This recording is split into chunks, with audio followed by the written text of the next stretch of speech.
So today I'm going to be doing my August favorites. I read so many books in August, total of 8, and I watched 10 movies and binge watched about like 4 shows.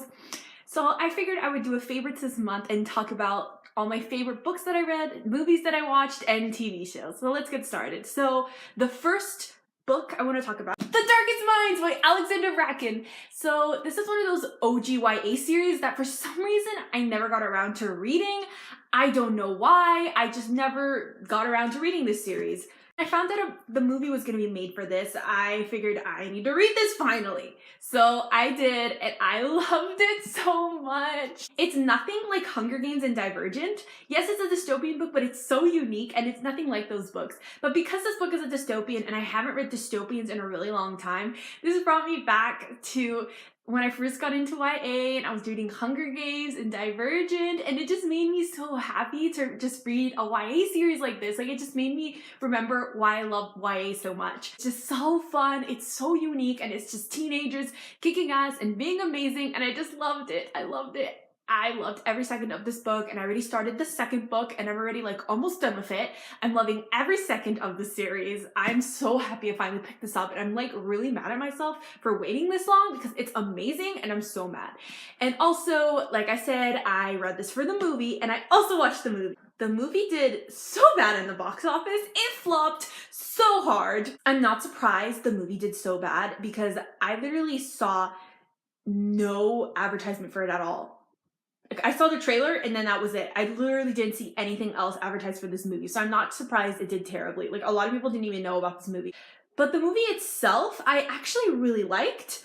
I went in with really low expectations because when I saw how bad it flopped, I was like, it's probably a really bad movie then. But I really enjoyed it. Yeah, it's cheesy. Yeah, they messed up some things. Yeah, I'm not a fan of how they changed some things that were unnecessary like they do in every freaking book to movie adaptation. Just stick to the book, people. It's not hard. I really liked the movie, and I feel like some scenes in the movie actually hit me harder than in the book. I don't know why.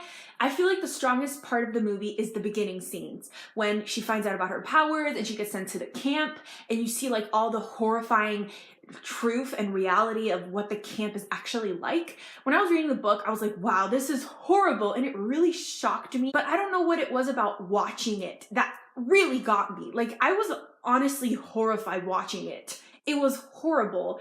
Just seeing like the way the camp was and everything, it hit me even harder in the movie. I don't know why, but it just did. I love the cast. I think Amanda Steinberg did great. I love Zoo. Oh my god. Every scene Zoo was in, I just could see Zoo so much. The actress just did such a great job. I loved her. And then Chubbs, you know, I actually did not like Chubbs in the book too much. Like, I think he was kind of an asshole. I couldn't really stand him in the books. Like, I understand where he was coming from and everything, but I just didn't really like him. But in the movie, I loved him. He was so funny and kind, and I just think that the actor brought so much to the character that I never saw in the book, and I just really loved it. And I'm honestly, like, I'm sad that this movie did so bad because I really would like to see a second movie. I feel like they really could have improved a lot on the second movie. But because the first movie flopped so hard, I highly doubt they're going to make a second movie. Next, I read Crazy Rich Asians by Kevin Kwan. I've been wanting to read this for a while. My friend Amber, she's been in a few of my videos. Like, she first read this book like a year ago or 2 years ago, and she always like told us how good it was and how we really needed to read it, and she kept telling us how amazing it was. And I never was really that interested in it because it was an adult book and I don't really read adult books. But then once I saw the movie was being made, I knew I had to read it, and I did, and I loved it. I will say this is definitely one of those books that you read just because there's so much fun. This book is not like deep or moving or anything. It was just pure entertainment, and I had a great time reading this. One thing though, I could not stand a lot of the characters in this book. I understand that was the point. It was kind of like exposing how wealthy people are, but I just did not like reading that, you know? Like, Nick's mom was horrible. I hated her, and so many other people in this book were just so fixated on like, oh, this is how much money I make. Oh, look at my yacht. Look at my apartment. Oh my god, I'm so rich. Oh my god, I just bought this yacht. It's so great. Really loved the movie. I actually saw the movie twice because I loved it that much. I think I liked the movie a little bit more than the book. Don't kill me, but honestly, I think a lot of things translated really well on screen. There was a lot of things in this that were really funny, but it was subtle. It was very subtle. And in the movie, the humor was just like in your face, and it was so funny. And so many things in this book that I didn't really think were that funny or funny at all in the movie were hilarious. Like Pigling, like the way she acted, like Awkwafina slayed that role. She was amazing as Pigling. Like she was so funny, like everything was great. I loved her. And even though they could cut off like half of the book in the movie, and I wasn't a fan of how they did some changes, overall, I love this movie. I love the aesthetic. I love the soundtrack. Oh my god, the soundtrack is so good. I've literally been like listening to it nonstop since I saw the movie. So good. Go watch this movie if you haven't seen it yet. It's amazing, and I really, really, really hope they make a second movie, because I just really want more Astrid, and Astrid's storyline was my favorite in the book, and we didn't really see her in the movie, and the director said that if they do make a sequel, he's gonna focus on Astrid in the sequel. So I really want that to happen, so I really hope it happens. Moving on to movies. So I watched a total of 10 movies in August. Yeah, I went to the movie theater quite a lot. I did watch some of these at home, but for the most part, these movies were at the movie theater. Like I went to the movie theater so often this month. It was great. But anyways, let's get started.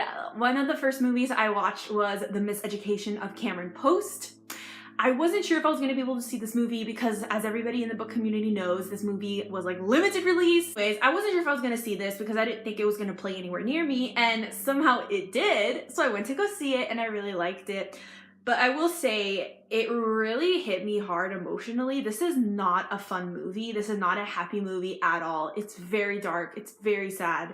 A lot of really terrible things happen in this movie. I mean, the premise of the movie already, like a lesbian teen gets sent to conversion therapy camp. Like, that's not a fun topic at all. But I will say that this movie was really great, and as much as it was so hard to watch, I did really like it, and I'm glad that this movie exists. So if you can see it, go watch it. It's definitely worth the watch. But be warned, it's not a fun movie, and it's not a happy movie at all. Next, The Boys I Loved Before on Netflix. Oh my god, I've literally been waiting for this movie forever. I was so excited for the release of this movie. I did a viewing party with all my friends, and we all watched it together, and it was just so much fun. I loved it so much that I watched it again the day after. And I want to watch it again. I just love everything about this movie. It's filmed so well. The aesthetic is beautiful. The music is great. I loved the actors. Everything was beautiful and amazing, and I loved it. And honestly, like, my Twitter now is just retweeting Tell Boys I Love Before movie stuff. Like, literally, like, my Twitter is just that. And I even changed my Twitter username to go watch this movie. So yeah, I love it. I love this movie. I'm obsessed with it, and I just want to go watch it again because it's just that good. If you haven't seen it yet, go stream it on Netflix. It's great.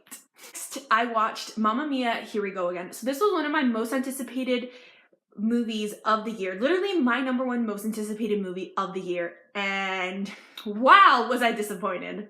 Mamma Mia is one of my all-time favorite movies ever. I've seriously seen it like 20 times. Not even joking, not even an exaggeration. I love the movie so much. I even saw the Broadway musical live. So when I found out they were making a sequel, I was ecstatic and also scared because I'm like, please don't ruin the first movie. And they kind of did. I did enjoy the movie. I loved the music numbers. And I think my favorite one was One of Us. That was so powerful. And I also really liked Waterloo. That was just such a fun music number. But overall, I was just really mad about the way they dealt with the modern plot line. I just am not okay with the plot choices. I don't understand why they had to take the plot that way. Why did they have to do that? I don't want to spoil it, but just some things that they did, I'm not a fan of at all. I wish they just had scrapped the whole modern storyline and just focused on the pre-equal story, because honestly, that part of the movie I really loved. Like, even though they changed some things from the original storyline, like if you watch the movie as many times as I've watched the first movie, you know Donna's story like really well because it's talked about in the beginning. This movie, they changed the sequence of events in Donna's storyline, and then some things are added that you never really see in the first movie, which is fine and everything. They did a really good job with it. Like, that was such a great part of the movie. I was really happy with that. I feel like the modern storyline just ruined the movie for me. So it was a fun experience to watch it and everything, but I'm still mad about the plot choices that they made, and I'm not okay with them, and I do not approve. Last movie I want to talk about is Marvel Avengers Infinity War. So I'm not a big Marvel fan, I will say that. I've seen a few movies, Guardians of the Galaxy, Doctor Strange, Black Panther. Spider-Man Homecoming. I really liked those movies, but overall, I'm not like a huge Marvel fan. I'm just not into that type of movie, you know? The only reason I watched Infinity War is because I saw Guardians of the Galaxy was in it and Doctor Strange, and so I was like, I want to see my baes, so I want to watch the movie. But when it first came out, I was really busy and I didn't get a chance to go to the movie theater. So when I saw that Marvel was doing this event, that they were going to show all the Marvel movies in IMAX to like celebrate their anniversary or whatever, I was like, oh, that's great, I can finally go see Infinity War. So I saw it, and I hated it. I honestly expected so much out of this movie. So many people were just like, oh my god, it's a masterpiece, it's the best Marvel movie ever, it's so good, I can't wait to watch it, and I hated it. I will say I'm not a big Marvel fan, so maybe that was it, and I also haven't seen a lot of movies, so a lot of characters I was just like, who? Honestly don't even know who Bucky is. Like, I didn't know a lot of things, so maybe that was why, but I honestly just felt like this movie was trying too hard. There were so many characters, and so many characters didn't even really have that much of a role in the movie. I did really like how much the Guardians of the Galaxy were in the movie, because they're just like my favorite, and I loved how they had such a big role. The CGI was cool and everything, but I just feel like the storyline was just not that great. And I hate the ending. I hate it. And I understand that they're gonna like undo the whole ending in the next movie, but I just think that's so ridiculous. Like, what's the point of this movie then if you're just gonna undo everything in the next movie? I did like some parts, but overall I hated it, and I don't understand the hype behind Infinity War because I just think this movie is not that good at all. And lastly, I want to talk about TV shows. So I only binge watched like 4 TV shows this month. Not that many. First, I binge watched the 4th season of Fresh Off the Boat with my family. It was so much fun. I love this TV show. It's so funny, and it's such a great show to watch with your family. So that was a delight. And then I watched Mako Mermaids, which, if you don't know what it is, it's the spinoff of H2O. A lot of people don't like this show. They're like, It's not as good as H2O. and no, it's not, but honestly, like, I love it. It's mermaids, and it's made by the same people who made H2O, so a lot of the same feeling of H2O is in Mako Mermaids, and I just really enjoy it. I started watching The Ministry of Time, El Ministerio del Tiempo, which is a Spanish time travel show. So the only reason I know about this show is because last month I was binge watching Timeless, and I love the show Timeless.